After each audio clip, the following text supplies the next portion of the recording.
Hey guys, welcome back to It's Recap Time today. I'm going to recap a 2020 romance and thriller movie named Love and Monsters. So let's begin. The movie begins. After the destruction of an asteroid headed for Earth, the chemical fallout causes all cold-blooded animals, such as frogs and snails, to mutate into large, aggressive monsters. During the evacuation of Fairfield, teenager Joel Dawson is separated from his girlfriend Amy but promises to find her. He watches his parents die when their car is crushed by a monster's leg. 7 years later, Joel, now aged 24, lives in one of many underground bunkers called colonies. The other survivors, except for him, have romantically paired up with each other while fighting monsters and scavenging for supplies.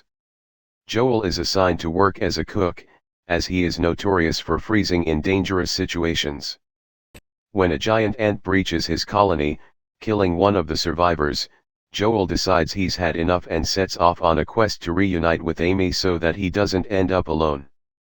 The other survivors give him a map and a crossbow despite their fear that he will not survive.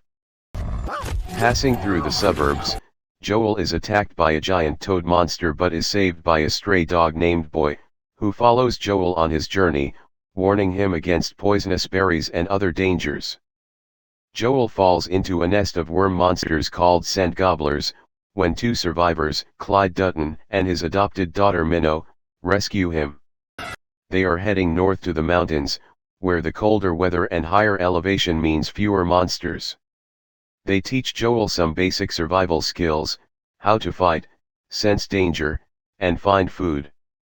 Minnow also shows Joel how not all monsters are hostile, demonstrating how you can always tell in their eyes.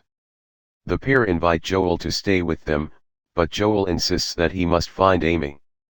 As they part ways, Clyde gifts Joel with a grenade. As Joel continues west, Boy is attacked by a giant centipede monster. Joel freezes, but eventually shoots and kills the monster with his crossbow, saving Boy. Sheltering in an abandoned motel, they meet a damaged robot named Mav-1S.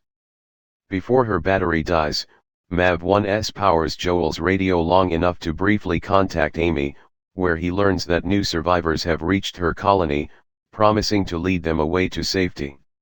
The next day, Joel and Boy are attacked by a queen scent gobbler. They hide, but Boy barks, giving away their position. Joel kills the queen with the grenade but yells at Boy for putting them in danger, causing Boy to run away. After swimming across a river, Joel is covered in poisonous leeches and starts to hallucinate from their venom. He swallows some leaves as an antidote before he is rescued. Joel wakes to finally see Amy. She leads a beach colony of elderly survivors, who all depend on her. Joel is introduced to the new survivors, led by Cap, a former Royal Australian Navy sailor who has managed to procure an old yacht. As everyone celebrates their imminent departure, Amy confesses she is glad to see Joel, but has no romantic interest in him as she is still mourning the death of someone close to her. Joel decides to return to his colony and contacts them on the radio, learning that it has become unsafe and that they too must leave soon.